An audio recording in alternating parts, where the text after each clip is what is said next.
The fact is, only 1 out of 10 companies sustainably grow for 3 years in a row. Interesting. And that's where the role of consumer centricity becomes much more important. Because the needs, and all of us are consumers, right? Our needs are evolving, and our needs are evolving much faster than they had ever been. In that context, are we as brands evolving? Do we first know how consumer needs are evolving? Right. And that's where the role of becoming customer-centric organization is required. And that's where consumer insights help you. Consumer insights try to help you in understanding where the trend's moving, right? Where's the tension in the minds of the consumer? Can I exploit that? What's the new space to enter? Okay. Right? It tells you in a world where everybody says there's a budget pressure, am I delivering the right ROI on my media mix, on my campaigns, on my creatives? Am I delivering a superior experience that delights my people to come back to me again, both product, services alike?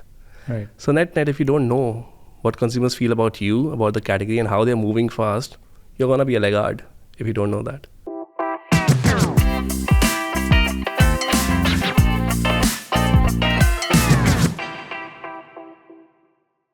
Ankit, welcome to. I've just got talking to you like 5 minutes. If we did not have a podcast to start, we would have continued the conversation. Considering the sheer number of common friends we have kind of ramped up in 5 minutes across our organization. Small industry, Yeah, it's a small industry, and especially considering that you had certain point. So Ankit, welcome to Podcast with Lijo. Thanks, Lijo. I know you're working with Kantar right now and career panning the research industry. So I will not try to explain that. I would leave it to you the way you want to structure your entire experience in the industry. Thanks, Lijo. Thanks for inviting me and lovely being here. I think if you ask me, anybody who asks me, who are you, as I am a nomad. Okay. I went out of my home when I was 8-year-old into a boarding school and have been just moving cities. 12 years ago, as a 21-year-old young guy, I moved to Dubai and made it at home. Okay. So Dubai gave whatever I've got till date. Right. So I say Dubai home. I started my career in India with Nielsen. I worked on telecom accounts where certain commonalities we saw with each other. So Shivani and Rahul, if you worked, here's Ankit. So yeah. So we have worked a lot of stuff on those days, those good days of telco. Post that I moved to Kantar, erstwhile TNS in those days in Dubai, and started servicing a lot of CPG retail, a new space for me. Yeah. But over the years, I got specialization into CPG and retail and did a lot of work with government sectors. Okay. Around a lot of policy making, where we also worked with a lot of our counterparts sitting in UK and worked with a lot of bigger entities here to build policies. So which years were those? 2015, 2016. Okay. And post that, I moved into a client side role, which was very new to me, but my love for CPG retail brought me back. Interesting. To Kantar again. And from that last 6 years, I think I've had very different roles. I started with a P&L head, specialization on certain drivers of growth or growth drivers, like being a champion for brand advocates, building up the whole part of client business partner role for certain key accounts and how to bring best of insights to them. And post-COVID, things changed, and things changed for everyone, and they've changed for good, where I started looking at multiple roles. So today, I am a client partner for certain key accounts for Kantar, where I look at everything that Kantar can help them to deliver. Okay. So I'm a bridge between insights to activation. Okay. So kind of filling a consultancy role which gets lost out, or advisory role which gets lost out between agency and client. I have a vertical role where I lead brand innovation shopper domain for Kantar in the Middle East. Right. More so the innovation in shopper, because everybody knows Kantar for brand. Right. Innovation is a big thing, and innovation leads to creating meaningful different brands. So I'm focusing on that. Plus around shopper, we have changed the game in the industry. In the last couple of years itself, the way shopper insights have evolved and the kind of stuff that we have worked with different clients and the kind of work that we have done, I think that's something new to the industry that we brought in. Yeah. So maybe with that, let's just jump into the first question that I would like to ask for my listeners, is right. Now, these are terms that people who are very close to the research industry may know. But suppose a marketing head of an organization was listening, like, or even somebody who's a newbie who's into marketing. What is consumer insights, and why should any brand consider consumer insights as part of their entire marketing planning? So think from the perspective, the businesses are alive because they sell to consumers. Right. To grow, and I always say growth doesn't happen in quarters. 1P of marketing doesn't drive growth. Promotions lead you to win quarters. They don't lead you to deliver sustainable growth, right? The fact is, only 1 out of 10 companies sustainably grow for 3 years in a row. Interesting. And that's where the role of consumer centricity becomes much more important. Because the needs, and all of us are consumers, right? Our needs are evolving, and our needs are evolving much faster than they had ever been. In that context, are we as brands evolving? Do we first know how consumer needs are evolving? Right. And that's where the role of becoming customer-centric organization is required. And that's where consumer insights help you. Consumer insights try to help you in understanding where the trend's moving, right? Where's the tension in the minds of the consumer? Can I exploit that? What's the new space to enter? Okay. Right? It tells you in a world where everybody says there's a budget pressure, am I delivering the right ROI on my media mix, on my campaigns, on my creatives? Am I delivering a superior experience that delights my people to come back to me again, both product, services alike? Right. So net, if you don't know what consumers feel about you, about the category, and how they're moving fast, you're going to be a laggard if you don't know that. So as a brand, like for example, you very clear the benefits are very stated, right? As a brand, how do I look at the ROI? Like considering it's a new product development, right? And we are looking consumer research. How do I sell it to my CMO that, okay, we need a research agency like Kanta to get the better ROI kind of on the approach that we are taking? Yeah, so I think it boils down to the business question that you have, right? There are multiple ways a business can grow. A business can grow by growing volumes, making same people buy more or getting more people, right? Or can also value trade, is can I charge a premium? And that's a big question which marketing world talks about it, but don't do enough. That what is the pricing power for your brand? And we always talk about if we increase price and we go down, right? And also about if I'm putting so much money on media, what's the ROI? The point I would like to make is when you talk about insights, insight doesn't give you the real ROI. It's not a consultancy who says, cut the cost or else you would lose $10 billion.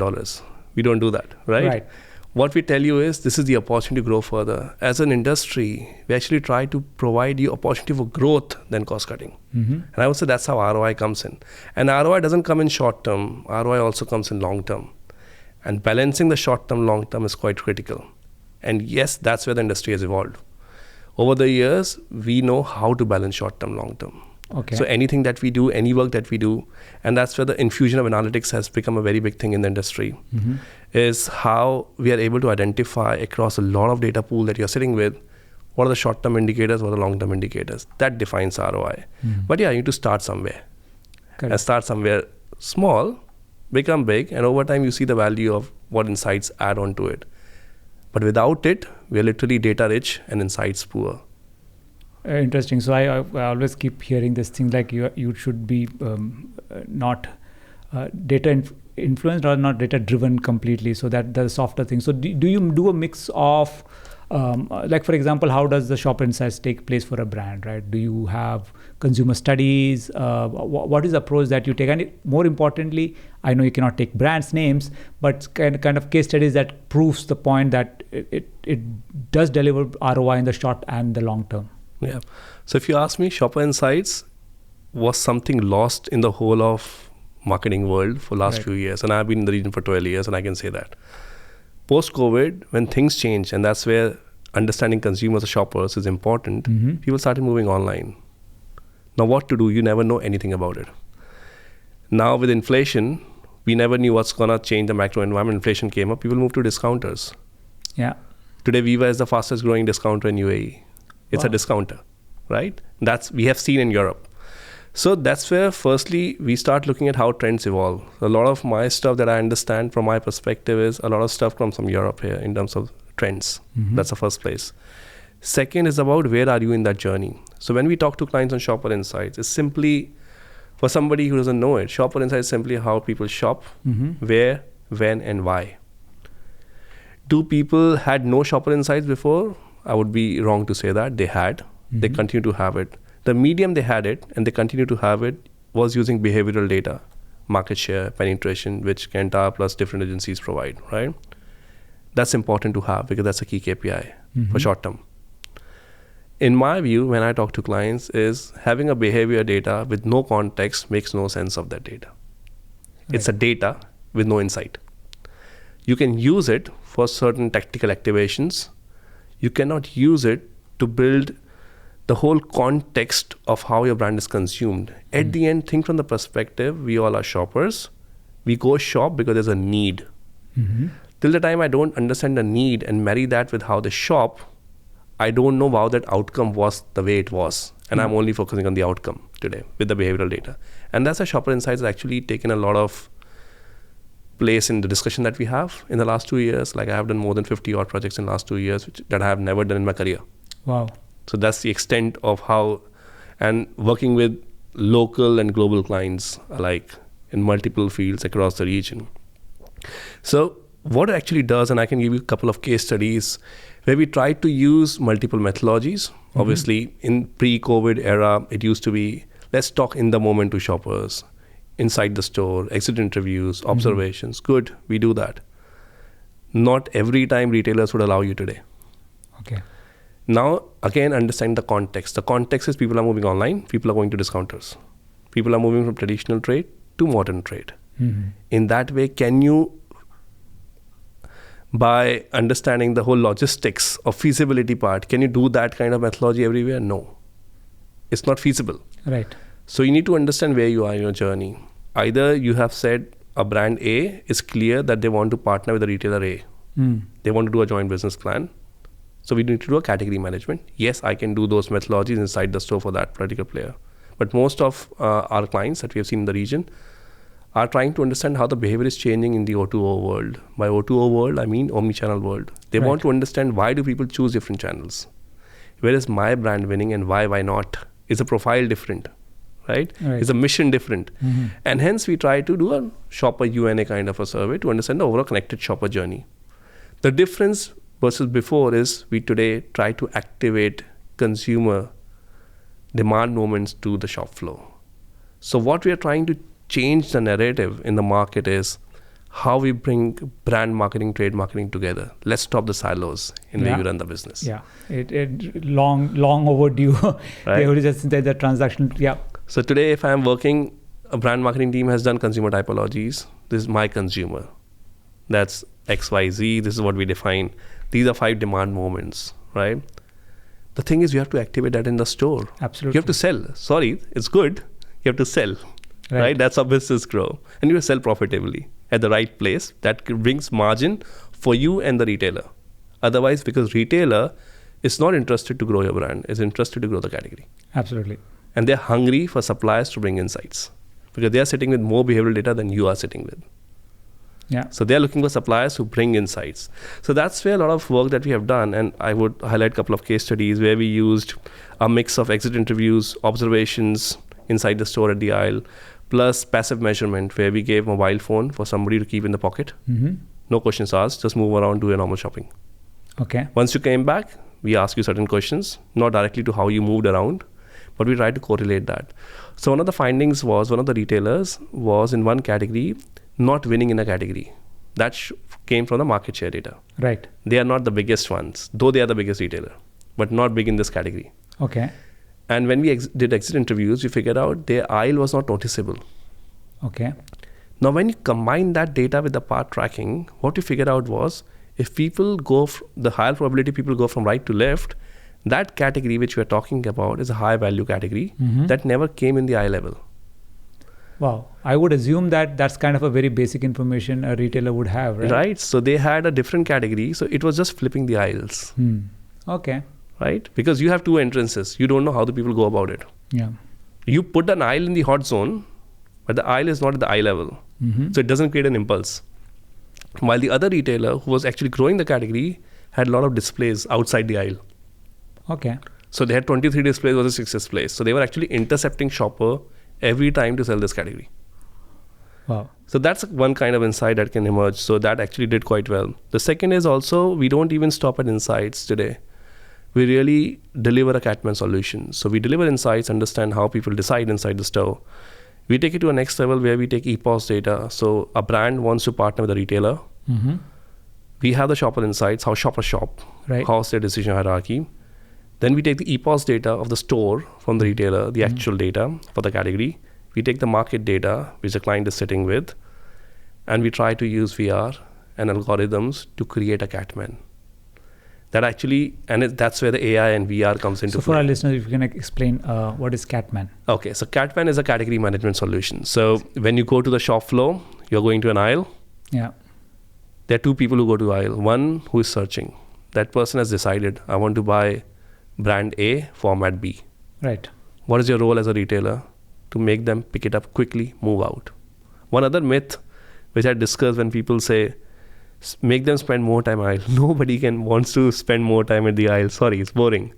So people spend hardly 50 seconds in an aisle. Yeah. So your job as a retailer is to make them buy quickly and move out. Otherwise, there's a walk away. Walk away is a metric that retailers looks at, right? Yeah. The second thing is a person like me who is a browser. I love interacting. Right. So your job is to give me a reason to buy. Yeah. Two people, but you target both the people. And that's where category management comes into play, to see what is the most important. It tells you how the aisle should look like. Should it be brand blocks? Should it be flavor blocks? Should it be format blocks? Depending on how shoppers shop. Interesting. Yeah. So that the findability is easy, the searching is easy, pickup is easy, and there's no walk away. This is what retailer is interested to know. Retailer is not interested to know whether people buy a product. Yeah. Yeah, because they want to go to the category. Now, the second work that we did was around when we took the shopper insights, married that with the EPOS data. EPOS data is something that a retailer is sitting on the actual data of the category purchased. They know it because you scan. They scan the products. Plus the market data is a third-party agency who covers the whole market. Right. Marrying all of this actually tells us what is the right assortment and what should be the planogram look like. Right. And we predict what would it lead to growth. And that's a kind of a simulator you can play with. Do you have eye trackers in place for the? So eye tracking and all is also used, but again, most of the time we have now learned what eye tracking gives. Eye tracking tells you that's a diamond position, Right. nothing else, right? It tells you if at times you want to understand how people normally shop. We have started using that more in qualitative phase than the quantitative phase. Okay. Though at times people believe eye tracking gives you shopper decision hierarchy, it actually doesn't. And we have a huge thing about, and every time this question is asked to me on a daily basis whenever Right. a shopper brief comes in, right? And my point is, eye tracking would give you this output, I know. Right. Because that's what eye tracking does. That's a diamond position in the shop floor. That's how people look at it. But it doesn't tell you that that's how people decide. Right. To give an example, a person wearing an eyeglass, and you see they're looking from right to left. And you would say that's how people look at it. Could be, but the other scenario could be he's looking for a product which he's not finding. Correct. You all have is the input, and what is the thought process is something You that's don't know. lost in the. Yeah, so eye tracking doesn't give you decision hierarchy. Though many clients come and do tell me, why don't you do eye tracking for decision hierarchy? It doesn't give. And I was in a call last week with somebody on the same topic. Okay. Yeah. So when we look at the category management, we try to compare all of these data sources, combine them together, build holistic insights to say this should be the category, this should be the planogram, this should be the assortment. And in one of those studies, we actually reduced the assortment. We said you don't need to have 126 SKUs, work with 104 SKUs. Okay. And the category grew over 5%. We broke the myth that more is merrier on the store. Oh yeah, I think even e-commerce players kind of are learning that the hard way. Yeah, so more is merrier is a normal thing that retailers go with. That's not the case. You dilute the experience. That brings me to another point. Across the work that we have done in the last 3-4 years, experience is the biggest thing. And you can divide experience in two ways, functional and emotional. Function is purely people are going to a store where it's a one-stop shop. Right. They can buy everything, wider assortment is there, what they need. But that's very stock up. That's functional experience. Yeah, cashier is easy. You have those self-payment now. So all those are functional experience. The second part is the theatricals. And what we have seen is, yes, both these occasions of shopping is increasing. Their value is also increasing. So the basket size is actually much more. So the more you give experience, the basket increases. Okay. So investing in theatricals across the path to purchase, intercepting shoppers with a reason to buy, creates impulse. Most of our healthy products, people have an attitude to buy healthy products. They don't behave to buy healthy products. If you intercept and give them a reason at the moment of truth, they end up buying it. Yeah. So those are certain nuances where you intercept shoppers to value trade a category. quick question on that. So why has it changed? I mean, that's the more question that comes like why has it become theatrical? Is it the influence of social media? Did it like people are like how has it changed? Because why is the theatricals more important right now? So shoppers pre-COVID, shopping was monotonous. People didn't enjoy it. Today, with the generations and everything, more so younger people, they're exploring. And that also showcases very much in their behavioral data. If you look at most of the categories, people are now consuming more categories than they were consuming before. Fair enough. Right? They're consuming more brands in a category than they were consuming before. So people are always experimenting. They're looking for something new. Right. There's a lot of boredom that happens with the same product if you don't give the same experience. Exactly. And experience is everything. If you look at every facet of life that we are going with, experience is everything. Right? My wife doesn't go with me for shopping for the last 5 years. She doesn't. She says, you put so much time. So she is very much around functional. I'm very much around the emotional part of it because I want to see that experience. And it allows me to actually have a bigger basket. No, I think you're biased because of your shopper inside your business point of view. You spend much more qualitative time into okay, what happened. Yeah. So true, it happens. Right? Yeah. That's the feel. And then you also observe people and talk to them and how they go about it. So certain nuances still remain the same. They don't change. But that's the expectations. Because the theatrical actually gives you a reason. So I was in a call with a CEO today and we were talking about you have 60% market share. What can you do? Can you increase this funnel better? No. How can you drive moments? How can you drive frequency? That's a challenge with all the retail, all the categories today. It's not penetration, it's frequency. Yeah. Especially in a market like UAE, penetration is that much only. So how you drive frequency, drive occasions, where would that be?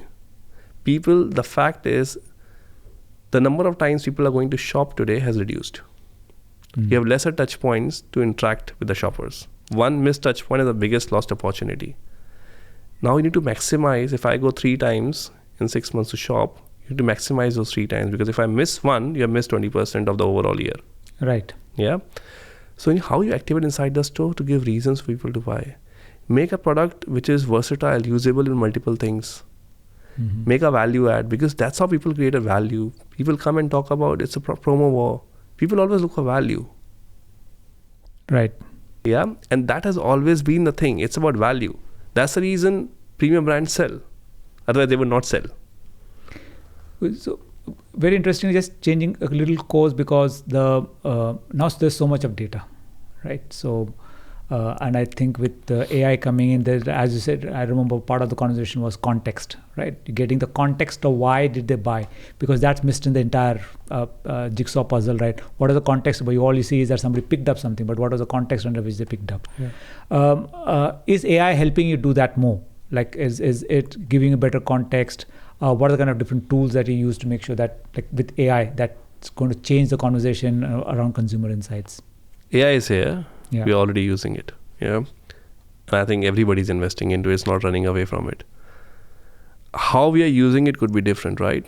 First, the most important thing, we are using it responsibly by following the GDPR guidelines. Right. The reason being, we are a data company, right? That bases consultancy out of that. And we have confidentiality things with data. We cannot put it on public. So when we use AI, we don't just use AI for the sake of it. We are using it responsibly. And obviously for that, we do a lot of beta testing to see how we are using it responsibly. Okay. It's not available to all for most of the cases, but there are a lot of things which are available to all in the market now. And I will break it up in that way. So from the perspective of AI on a regular day-to-day basis, there are certain mundane tasks that happens in the industry nobody likes. If you talk to a manager on SRE, they would say, I don't like it. Making a questionnaire. Yeah. Building the data Excel. Yeah. So we are doing a lot of stuff around how, over the years, we know the right questions to ask through behavioral science, activating system 1. That's the right questions to ask to get the right answers and right quality of information. We are using AI to how we build it up.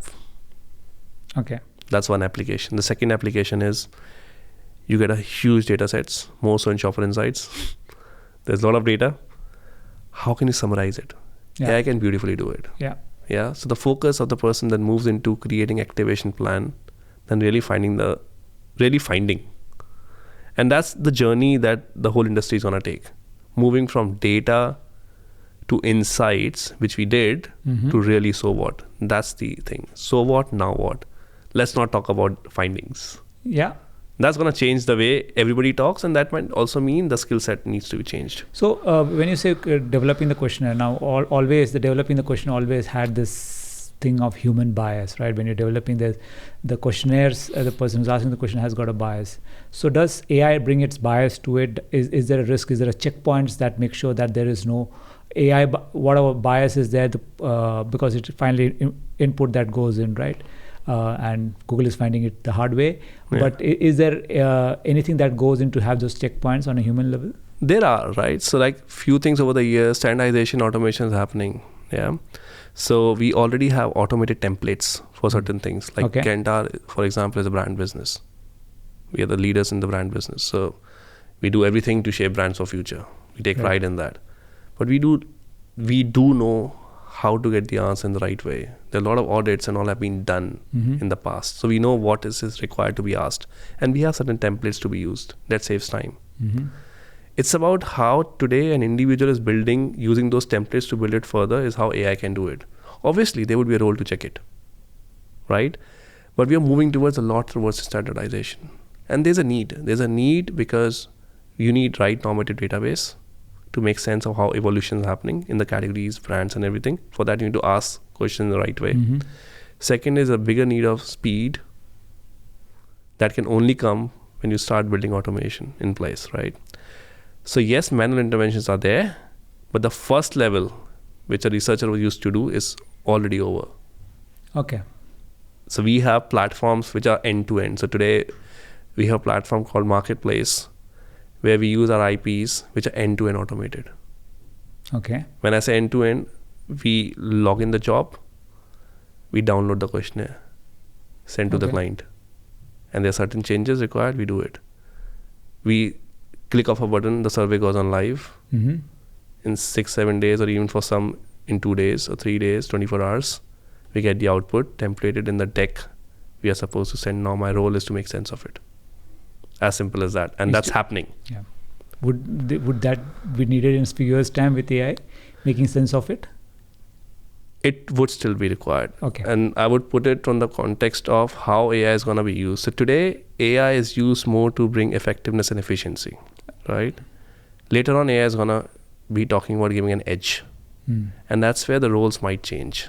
The skill set required might change both at the client end as well as the agency side. Is about, let's not talk about data is good or bad. Let's not talk about what this is saying, that is saying. This is the summary. Okay. Let's talk about what to do with it. So the role of an insights person would move away from finding, charting, making a report, to really knowing a client business, answering a question to give a suggestion. And that's where you remove the line between insights and consultancy. Yeah. Right? And that has always been the thing. What is our role? And I can tell you, I had a word with somebody a few years ago. That person was in consultancy for 24 years and became a CEO of an organization. And he asked me what consultants do, different from insights. I said, they have futuristic stuff. They have a growth perspective. He says, no, 90% of the consulting work actually is cost cutting. Yeah, fair enough. Yeah. They don't know the category. You know the category. The difference is, we are not talking that language. We're not talking to right stakeholders at times in the business. And I've seen that change with my role around client business partner and everything. When you talk to the right stakeholders, your outputs actually get enhanced. You know the bullseye. You know what you want to talk. The old days, which you might have also seen in your marketing role, 100 sliders, 50 slides. I'm not a fan. I don't have patience for sitting for 1 hour of a presentation. Can I have it in 10 slides? That's the most difficult part. Yeah. That will still be there. Those 40 slides would be created by AI. AI would give you, this is what it is. AI doesn't know the context of the business. AI doesn't know what you are trying to do as an individual or CEO of an organization. Right. He doesn't know your vision. He knows your business data. This is your challenge. This is what we see from consumer or shopper. Yeah. What he doesn't know is what is the vision. That's where the real challenge happens. How to make use of it and deliver to the vision. At the end, in any businesses we are, at a client agency, we are always behind a vision. Very interesting to say that does not know what my business wants. or what are my plans for my businesses on that. For example, most of my business is online. So one part of the omni-channel conversation that we missed out, like we spoke in detail of how retail and aisles and stuff. So what is the impact on online, like e-commerce kind of a thing? How does brand look at, or for that matter, Kanta, research, how has it evolved? I'm sure the data points are much more now than in the last, even pre-COVID for that matter, right? So how does the consumer insights play a role in the online part of the omni-channel mix? Yeah, so from our data, we know almost 45% of shoppers in UAE shop online. Okay. The contribution in the FMCG of online is increasing from 5% to 7.2% in last 2 years. Okay. That's huge. Huge. And we also know that the basket size in online is much bigger than the offline. So the whole traditional way of funnel actually goes for a toss when you are in the online world. Mm-hmm. So how you present yourself, the taxonomies that I use are actually quite important. And that's why we're helping clients to understand how people shop e-commerce. Using surveys, using user design, UX, to see how things are. We worked with a client a couple of years ago where the category is 90% penetrated offline. Wow, okay. Yet only 5% penetrated online. But we know 45% shop online. So why are they not buying this category online when they're purchasing that category offline? Right. And we figured out the issue was with the taxonomy. Mm-hmm. So through UX and the quant, you can figure out, okay, this is the normal journey. You are not part of that journey, is where you miss out, right? You missed out at the shop floor because you were anyway the destination category. The moment people go onto the shop floor, which is e-commerce, e-tailer, they search. The taxonomy is poor. So those kind of insights do come into light, and we are trying to work on e-Catman in that way. And that is something which is coming a lot. Hasn't been a lot of work done around it? No. But in the last 1 year itself, there have a lot of been discussions around it. In the last couple of weeks, a lot of discussions with new clients around how to want to grow in the e-commerce. So that thing people see, now they're thinking long term. Right. It has to be there. And that is important. Because if you look at all the stuff that I have done on e-commerce, why big brands used to win in the previous years? Because of low entry barriers. So no hard entry barriers. Or there had been a lot of entry barriers, right? There are no entry barriers now with e-commerce. A private label can win. A private label has won in Europe and other markets, right? So it's all about how you can really differentiate your brand. Do you really know what are the demand moments in your category? Do you have a portfolio that caters to a demand moment in a category? And that's how I start linking the bigger part of core consumer need to a shopper. It all boils down to that. Because if you don't differentiate your brand, if you're not your portfolio doesn't cater to the evolving demand moments, doesn't cater to a consumer typology or the psychographics they're looking for, then people would buy what they get. And one insight we got from a research shopper insights research last year was from behavioral data, that category is 70% purchase on promo. I keep talking to like a chart accountant and say that the discounted sale is just, it is not part of the acquisition cost that they look acquired user or lifetime value also. So it's 70% is humongous. Yeah, and then you say, should I invest in brand marketing? It's completely a trade role. We did shopper work, and in that what we did was we do something called touchpoint modeling. In touchpoint modeling, we try to, like I said, we look at where the context of the need started to what happened inside the store. Right. And we understood which brands they consider before they enter the store, the touch points they interact with like TV, YouTube, other outdoors and all. Then they move inside the store, which touch points they interact, store promoter, different POSMs and all the stands and everything. And we try to run a model to say, okay, what actually led to a purchase? The insight that came out was 30% was because of equity alone. 70% that was pre-store touch points and in-store touch points. 15% was pre-store word of mouth. That you can also combine into equity. That's advocacy, right? So 45% was actually equity. And the client was not investing into equity for that, thinking it's a promo-driven category. I need to protect my margins. I need to sell, grow my market share. But the fact is, if you look at the other data set from the same survey, is that people, yes, they bought on promo, but they bought within the brands they considered. Yeah. So the role actually is much more of brand marketing than trade today. The reason being, if you are not differentiated, as a shopper, I would always buy for the cheaper. Because for me, a brand A, B, C are same. So whosoever is cheap, I would buy it. that doesn't mean there's no role for brand. Actually, that is where the role of brand actually needs to be there. How are you differentiating? Yeah, it's quite, that remains the biggest challenge for any of the brands. That's the differentiation, because how does like a brand decide, like now you went and sold this to the brand, right? This insights about this thing, right? Now they have to remove discounting to test or work on the brand advocacy part of it before removing the discount. Is it a tough sell to organizations to make this huge shift change from discount-oriented selling to a more brand-oriented selling? I would say people are more receptive to it now. Okay. It takes time. Yeah. Okay. You cannot change the behavior in one go, right? There's a process, right? The first thing is like what we said. Go back, look at your brand tracking. And people say, and that's why brand tracking is important. See, are we even differentiated? What actually drives differentiation in the category? Are we differentiated enough? If not, what are the levers we need to differentiate ourselves on? Could be anything. Product, could be comms, could be packaging, sustainable packaging, whatever. Figure out what drives differentiation. Can I drive it? The other thing that we started the talk with is about pricing power. Yeah. Test what is the pricing power. Does your equity allow you to be premium? If your equity doesn't allow you to be premium, no, we are not telling you to go outside the promo war. Yeah. But you need to build equity, build price premium, right? With one of the clients, they did with the whole inflation issues that happened in the last 2 years, they actually increased their prices inside the store and reduced the marketing budget. That clearly was evident from the brand tracking results that the perceived price, which people believe they pay, had increased, but the worth was declining.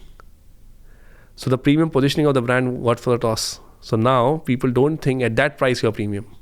That's a wrong strategy. Okay. But we are not saying go for promo or stop promo.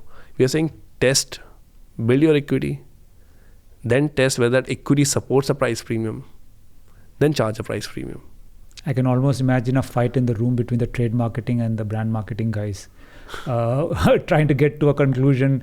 And I guess with mapping the consumer with on a similar basis makes them, the attributes are so is it easy to give, like with consumer insight, because one of the biggest things we face challenges in the digital model is the attribution, right? Now in this entire so many touch points that's there, is there any sure sort of way of kind of attributing or attribution model that you can talk to organizations?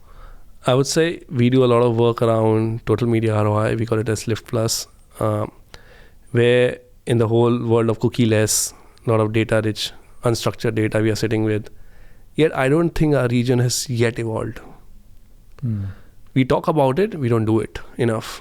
But if you look at the Western world, that's how ROIs are actually built. And AI is already infused in the way we work. So today, we don't only talk about MMM from the perspective of short-term ROI with the sales. We also talk about long-term ROI. Right. So to marketers listening, we listen to what you do, right? So at times you will feel, okay, I did a great ad, that should have built my equity, didn't build my short-term sales, it's okay. So we marry both. We try to see, okay, there's certain platforms, certain campaigns actually deliver short-term. There's certain campaigns, certain platforms that deliver long-term. And we need to differentiate that, right? So we do that today. Plus we go an extra level where with a lot of mergers and acquisitions that we have done over time is we go deeper with the attribution modeling, imagining a cookie-less world where we don't even only say the ROI from TV is X. We say by channel. Wow. That's how attribution modeling comes into play. That's available, we are doing it. For the clients who are doing it are actually benefiting. A couple of studies I have done in the last 2 years where one we figured out with the same budget, because the client said I'm going to increase the budget. How can I maximize it? By shifting certain monies from one medium to other, they could grow by $3.2 million extra revenue. That's ROI is where we started to talk with. Wow. How much we do that much work? Not enough. When we talk about ROI, there's a kind of work we should do. And this doesn't limit us from the perspective of controlling variables. I had even taken temperature as part of that variable because the category was like that. We figured we had 45 factors or variables into that overall scheme of things. Right. Right. So whatever input is can go into. And I think variables is something that you keep on working, right? Because it keeps on bringing in new variables into because variables is an assumption to what you start with. Yeah. So we build up and we don't stop. We look at macro behaviors and everything. Like I gave an example of temperature, because the category was like that. It was perishable category. So Okay. temperature was also important. Temperature could lead to how sales are moving up and down with summers or winters or whatever Yeah. stuff, right? And the other thing that I recently worked with a client was, there are few clients who are already there working, is about how to relook at the whole media mix, where the outcome was 180 degree to what they do. Oh. And when I mean 180 degree, literally 180 degree. So they had to change the whole strategy of how they were looking at media. Otherwise, you would come and say, okay, I'm spending so much money and it's not showing on the brand tracking data. It doesn't show on sales. Then there are two variables you need to look at: whether your media mix is right, or is your creative right. With one of our clients, we figured out most of their creatives had a wear out. Okay. So if you have a wear out, people are irritated watching your ad. They don't want to see the same campaign. Please, can you revise your creatives? That's another thing which doesn't happen in our market a lot. I can think of an insurance brand on radio who's where I can understand. So annoyed. So complete wear out of the equity. People don't realize that. They Yeah. think about, okay, I'm spending, it should uplift. Right. Not always. And that's where two things. One is the whole part of marketing mix and creative. When we look at marketing mix, we look at short term, long term, we look at creative, because a lot of databases suggest from our end, 50% impact actually comes from the creative quality. Wow. And that's the importance of creative. MNCs do give importance. There are a lot of players who still don't do in this region. Yeah. And that's where AI also comes into play. We don't test it. Over years, we have developed with a lot of databases through our meaningful data. We know what a good creative would look like. So today, we have something called Link AI. We can give you results in hours. Okay. So the thing which people used to say, I don't have time to test it, send us a video, we'll put it and give you the results. And it's across platforms. Simulator across platforms. It's any video format today, Okay. right? We can do that for concept. So that's how AI is already built in, using our meaningful data. Yeah, I think it's a matter of time before. I think it even before the testing space, right? Give me a best. That's what I'm saying, before the testing space. Oh, okay. So today, Fine, if we for years, we had moved to 3 days of results. Right. Today, we have an AI, we can give results in hours Wow. with the same database. Obviously, the granularity would change. Yeah. It happens, right? If you go much granular, you spend much more time. But we can give you a green, red, or an amber, right? So that's one way of becoming much more consumer-centric faster, because creative plays a much bigger role. I did one of the other MMM with one of the clients last year. Their market share is all-time high. Tracking data doesn't support that. Okay. And when we did the overall, the unified marketing mix modeling, we figured out the growth is happening. It's not equity led. So it's growing in short term, but not grow in long term. And that's the reason why you should look at short term and long term both. Okay. Because the growth is market factor led. It's not led by driving the equity, and hence why the tracker was not supporting. Right. So those kind of insights do come up. And then we use this data in an AI powered platform, which can work as a simulator for you to work around and predict if this is going to be my media mix, what would be the results. So so we are literally working in always on kind of a model. Even for MMM, which used to happen once in 3 years, today you're sitting with models which are always on. Yeah, I think MMM has kind of evolved now to be a part of the always on kind of numbers. So thanks a lot, Ankit. Like I could go on and on and on. It's really exciting, and my team will have a tough time cutting into the smaller formats. So immense learning today. I take away. So if somebody wants to get in touch with you and wants to have some kind of questions based on the podcast or anything otherwise, where do they get in touch with you? I'm available on LinkedIn. It's Ankit Dhingra. I work at Kenta, so you can search me Ankit Dhingra Kenta. You will find me. So thanks a lot once again, Ankit. And it's been a pleasure. Thanks, Lijo. Thanks for inviting me. Pleasure's mine. Thank you.